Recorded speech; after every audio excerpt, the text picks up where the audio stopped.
ಫಲವತ್ತಾದ ಭೂಮಿಯನ್ನ ಬಂಜರು ಭೂಮಿ ಅಂತ ಹೇಳ್ಕೊಂಡು ಸುಳ್ಳು ಪೊಳ್ಳು ಮಾಡಿಕೊಂಡು ಈಗ ರೈತರಿಗೆ ಮೋಸ ಮಾಡೋದಕ್ಕೆ ಮುಂದಾಗ್ತಾ ಇರುವಂತದ್ದು ಸರ್ಕಾರ. ಟೌನ್ಶಿಪ್ ಅಂತ ಹೆಸರು ಹೇಳ್ಕೊಂಡು ಸರ್ವೆಗೆ ಬಂದಂತ ಅಧಿಕಾರಿಗಳಿಗೆ ಕ್ಲಾಸ್ ತಗೋತಾ ಇದ್ದಾರೆ ಅಲ್ಲಿನ ರೈತರು. ಅಧಿಕಾರಿಗಳ ವಿರುದ್ಧ ರೊಚ್ಚಿಗೆದ್ದಿದ್ದಾರೆ ಮಹಿಳೆಯರು, ರೈತರು.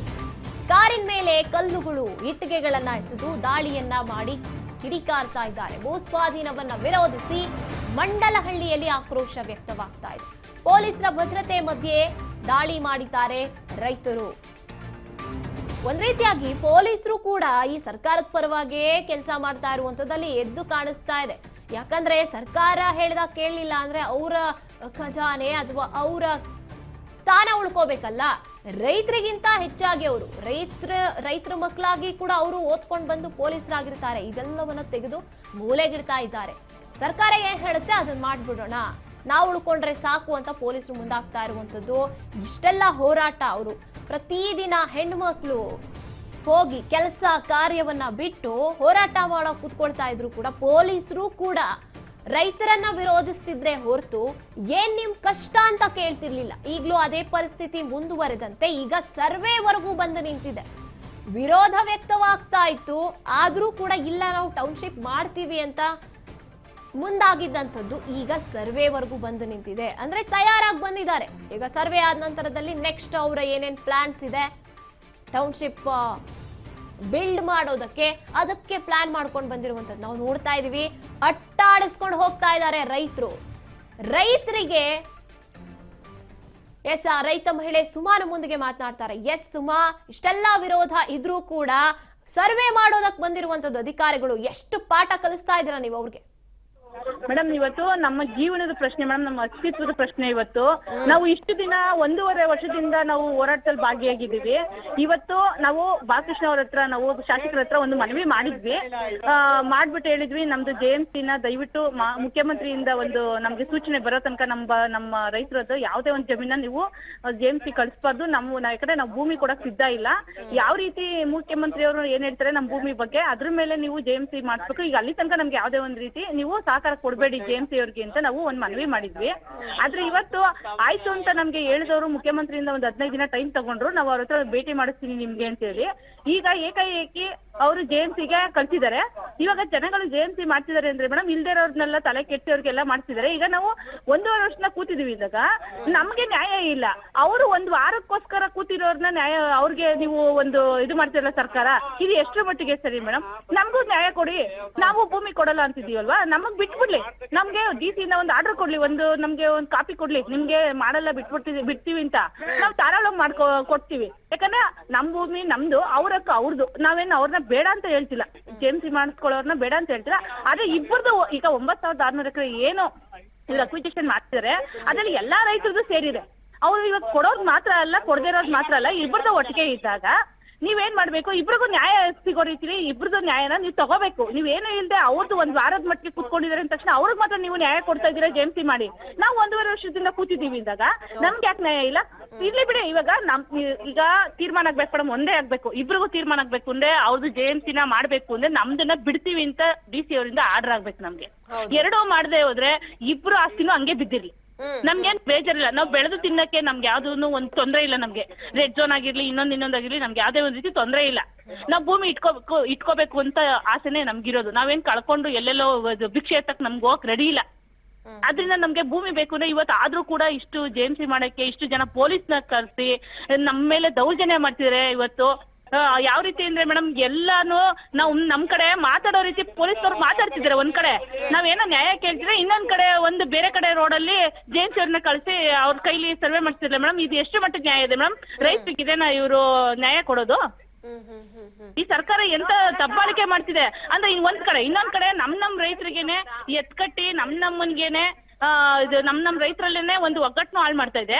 ಎಲ್ಲೋ ಕೂತ್ಕೊಂಡು ಇವರು ಆಸ್ತಿ ಕಿತ್ಕೊಳಕೋಸ್ಕರ, ಇಲ್ಲಿರೋ ಬೇನಾಮಿ ಆಸ್ತಿ ಹೊಡೆಯಕ್ಕೋಸ್ಕರ ಎಲ್ಲ ಜನಗಳನ್ನೆಲ್ಲ ಹಾಳು ಮಾಡ್ತಿದ್ರೆ ಮೇಡಮ್. ಈ ಸರ್ಕಾರ, ಇಂಥ ಸರ್ಕಾರ ಬೇಕಾ ನಮ್ಗೆ?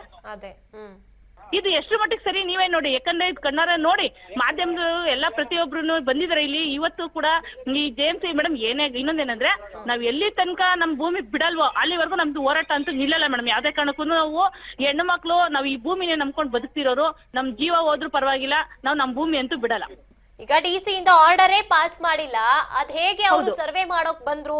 ಅಷ್ಟು ತಲೆ ಇಲ್ದೇನೆ ಸರ್ವೆ ಮಾಡೋ ಅಧಿಕಾರಿಗಳು ಬಂದ್ರ ಅಂತ? ಹೌದು ಮೇಡಮ್, DC ಇಂದ ಒಂದು ಆರ್ಡರ್ ಇಲ್ಲ. ನಾವು ಕೇಳ್ತಾ ಇದ್ದೀವಿ, ನಾವು ಮನವಿ ಎಲ್ಲಾ ಕಡೆನೂ ಮನವಿ ಕೊಡ್ತಾ ಇದೀವಿ. ಶಾಸಕರೇ ಹೇಳಿದಾರೆ, ಬಾಲಕೃಷ್ಣ ಅವರು 15 ದಿನ ಟೈಮ್ ತಗೊಂಡಿದ್ದಾರೆ. ಎಲ್ಲಾ ಹೇಳಿ ಈ ಕಡೆ ಒಂದ್ ಕಡೆ ಮಗುನೂ ಚೂಡ್ತಾರೆ, ಇನ್ನೊಂದ್ ಕಡೆ ತೊಟ್ಲು ತೂಗ್ತಾರೆ ಅನ್ನೋ ರೀತಿ ನಮ್ಗೆ ಹೋದಾಗ ಒಂದ್ ಸ್ಟೇಟ್ಮೆಂಟ್ ಕೊಡ್ತಾರೆ. ಜೊತೆಗೆ ನಮ್ಗಳಿಗೆ ಯಾವ ರೀತಿ ಅಂದ್ರೆ, ಒಂದು ಯಾವ್ದೇ ಒಂದು ಮಾಧ್ಯಮದವರು ಅವ್ರ ಮೀಟಿಂಗ್ ಮಾಡ್ಬೇಕಾದ್ರೆ ಇರಬಾರ್ದು ಅವರಿಗೆ. ನಾವ್ ಏನಕ್ಕೆ ಪ್ರಶ್ನೆ ಕೇಳಿದ್ರು ಅವ್ರಿಗೆ ಗೊತ್ತಾಗ್ಬಾರ್ದು ಅನ್ನೋ ರೀತಿ. ಅದಾದ್ಮೇಲೆ ಪ್ರೆಸ್ ಮೀಟ್ ಮಾಡ್ಬಿಟ್ಟು ಅವ್ರ ಕಡೆಯವ್ರು ಏನ್ ಹೇಳ್ತಾರೆ, ಪರ ಇರೋಂತವ್ರಿಗೆ ವಹಿಸ್ಕೋತಾರೆ. ಇವರು ಪರ ವಿರೋಧ ಯಾಕೆ ಮಾಡ್ಬೇಕು ಮೇಡಮ್? ಸರ್ಕಾರ ಅಂದ್ಮೇಲೆ ಎಲ್ರಿಗೂ ನ್ಯಾಯ ಒಪ್ಪಿಸ್ಕೊಡ್ಬೇಕಲ್ವಾ? ರೈತರು ಅಂದ್ಮೇಲೆ ಪರ ಆದ್ರೇನು ವಿರೋಧ ಆದ್ರೇನು ರೈತ್ರೆ ನ್ಯಾಯ ಅಂದ್ಮೇಲೆ ಎಲ್ರಿಗೂ ಒಂದೇ ರೀತಿ ಇರ್ಬೇಕು. ನೀವು ಅವ್ರ ಮೊನ್ನೆ ಒಂದು ರೈತ ಸಂಘಗಳು ನಮ್ಗೆ ಸಪೋರ್ಟ್ ಮಾಡಕ್ ಬಂದಿದ್ರು ಮೇಡಮ್. ಏನ್ ಹೇಳ್ತಾರೆ, ಅಂತವ್ರಿಗೆಲ್ಲ ಅವಾಚ್ಯ ಶಬ್ದಗಳಿಂದೆಲ್ಲ ಬೈತಾರೆ ಒಂದ್ ಕಡೆ ಅವ್ರ ಕಡೆಯವರು. ಅಂತದನ್ನೆಲ್ಲ ಅದೇ ಪೊಲೀಸ್ನವರು ನಾವು ಮನವಿ ಕೊಟ್ಟಿದೀವಿ ಅಂದಾಗ ನಮ್ದನ್ನ ಮಾತ್ರ ತಿರಸ್ಕಾರ ಮಾಡ್ತಾರೆ. ಯಾವ್ದೇ ಒಂದ್ ರೀತಿ ಬೆಂಬಲ ಕೊಡಲ್ಲ ನಮ್ಗೆ. ಅವ್ರಿಗೆ ಎಲ್ಲಾ ರೀತಿ ನೀವು ಪ್ರೋತ್ಸಾಹ ಮಾಡ್ತಿರಲ್ಲ ಪೊಲೀಸ್ನವರು, ನೀವು ಎಷ್ಟು ಮಟ್ಟಿಗೆ ಸರಿ ಇದು? ಅಂದ್ರೆ ಈ ತರ ದೌರ್ಜನ್ಯ ಮಾಡ್ತಿದಾರೆ ಮೇಡಮ್ ನಮ್ಮ ಮೇಲೆ. ನಮ್ಮ ಬಡ ರೈತರು ಅನ್ನೋದು ಒಂದು ಅವ್ರಿಗೆ ದೌರ್ಜನ್ಯ ಮಾಡ್ತಾ ಇದಾರೆ. ಈಗ ಮುಂದಿನ ನಡೆ ಏನು ಸುಮಾ ಅವರೇ ನಿಮ್ದು? ಇಲ್ಲ ಮೇಡಮ್, ನಾವ್ ಏನೇ ಇದ್ರು ಭೂಮಿ ಬಿಡಲ್ಲ. ನಾವು 100% ನಾವು ಗೆಲ್ತೀವಿ ಅನ್ನೋ ನಂಬಿಕೆ ನಮ್ಗಿದೆ. ನಾವು ಭೂಮಿನಂತೂ ಯಾವ್ದೇ ಕಾರಣಕ್ಕೂ ಪ್ರಾಣ ಹೋದ್ರು ಭೂಮಿ ಬಿಡಲ್ಲ ಮೇಡಮ್. ಎಸ್, ಧನ್ಯವಾದ ಸುಮಾ ಅವರೇ, ಮಾತನಾಡೋದಕ್ಕಾಗಿ ಧನ್ಯವಾದ. ಎಸ್, ಈಗ ಎಲ್ಲೋ ಒಂದ್ ಕಡೆ ಅನ್ನದಾತರು ಬೇಡ, ನಾವು ಸಿಟ್ಟಿಗೇಳೋದು ಬೇಡ, ಆಕ್ರೋಶಗೊಳ್ಳೋದು ಬೇಡ ಅಂತ ಸುಮ್ಮನಾಗಿದ್ದೆ ಈ ರೀತಿಯಾಗಿ ಮಾಡೋಕ್ ಆಗ್ತಾ ಇದೆಯಾ ಅಂತ, ಯಾವ ಕಾರಣಕ್ಕೂ ಭೂಮಿ ಕೊಡಲ್ಲ ಅಂತಿದ್ದಾರೆ.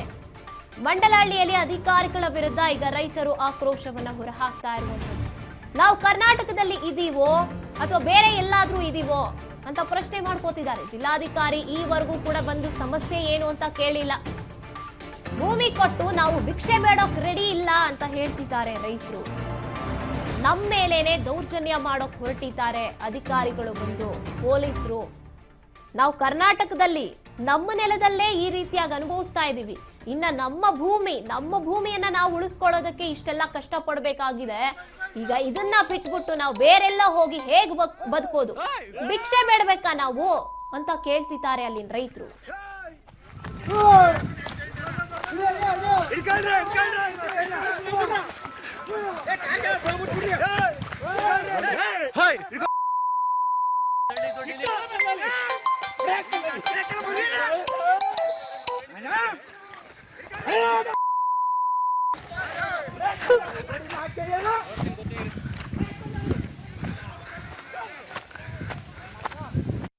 ಇಲ್ಲ ಇಲ್ಲಿಂದ ಹೋಯ್ತದೆ.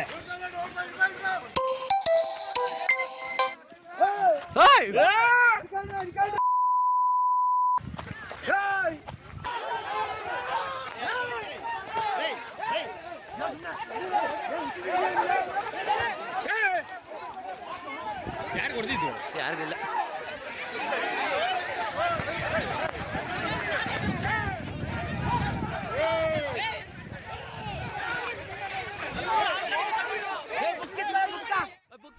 ಎಸ್, ಅಲ್ಲಿ ನಾವು ನೋಡ್ತಾ ಇದೀವಿ, ಹಿರಿಯರಿದ್ದಾರೆ, ಯುವಕರಿದ್ದಾರೆ, ಯಾರನ್ನು ಕೂಡ ಲೆಕ್ಕ ಆಗ್ತಿಲ್ಲ. ತಮ್ಮ ಭೂಮಿಯನ್ನ ತಾವು ಉಳಿಸ್ಕೊಳ್ಳೋದಕ್ಕೆ, ತಮ್ಮ ನೆಲವನ್ನ ಉಳಿಸ್ಕೊಳ್ಳೋದಕ್ಕೆ ಇಷ್ಟೆಲ್ಲ ಕಷ್ಟಪಡಬೇಕಾಗಿದೆ. ಅದು ನಮ್ಮ ದೇಶಕ್ಕೆ, ರಾಷ್ಟ್ರಕ್ಕೆ, ನಮ್ಮ ಕರ್ನಾಟಕಕ್ಕೆ ಅನ್ನ ಹಾಕುವಂತ ಅನ್ನದಾತರು ನಮ್ಮ ಭೂಮಿಯನ್ನ ನಮಗೆ ಬಿಡ್ರಪ್ಪ ಅಂತ ಇಷ್ಟೆಲ್ಲ ಬೇಡ್ಕೊಳ್ಳುವಂತ ಪರಿಸ್ಥಿತಿಯನ್ನ ತಂದಿಟ್ಟಿರುವಂತದ್ದು. ಹಾಗಾಗಿ ಈಗ ಅವ್ರಿಗೆ ತಕ್ಕ ಪಾಠ ಕಲಿಸೋದಕ್ಕೆ ಮುಂದಾಗ್ತಾ ಇದ್ದಾರೆ ರೈತರು. ಪೊರಕೆ ಸೇವೆ ಮಾಡೋಕ್ ಮುಂದಾಗಿರುವಂಥದ್ದು.